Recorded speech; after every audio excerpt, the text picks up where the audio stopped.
Assalamualaikum, saya Rizal dari kelas 11 MIPA 5 ingin menjelaskan tentang inflasi.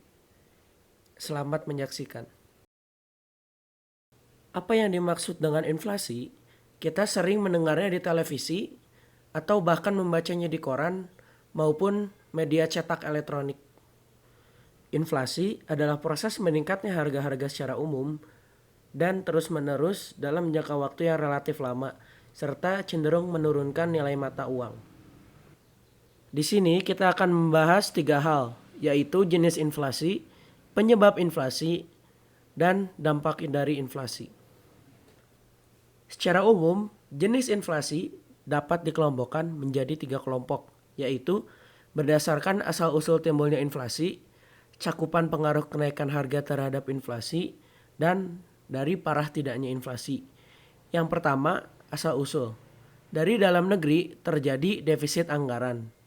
Dari luar negeri terjadi tarif impor dan kenaikan minyak dunia. Yang kedua, cakupan kenaikan harga.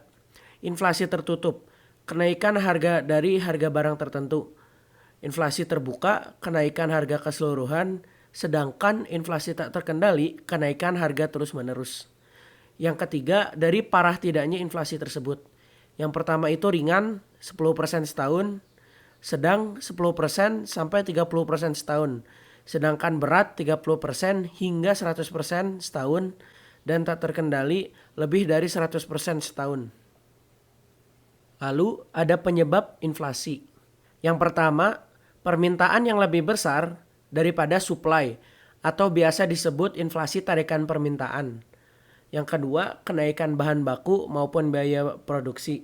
Disebut inflasi desakan biaya. Yang ketiga, tekanan permintaan dan dorongan ongkos inflasi struktural. Yang keempat, peredaran uang kartal yang tak terkendali. Dan yang kelima, kekacauan politik dan ekonomi. Yang keenam, tuntutan kenaikan upah. Dampak apa sajakah yang terjadi jika inflasi terjadi? Yang pertama, nilai mata uang turun. Yang kedua, menurunkan minat menabung. Yang ketiga, terjadi kekacauan ekonomi.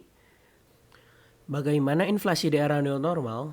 Mengacu pada paparan Sri Mulyani, Menteri Keuangan Indonesia, pandemi COVID-19 mendorong tren inflasi menjadi turun dikarenakan konsumsi masyarakat yang melemah, sehingga akan berimplikasi pada pertumbuhan ekonomi tahun 2020. Sekian dari saya, terima kasih telah menonton video ini. Wassalamualaikum warahmatullahi wabarakatuh.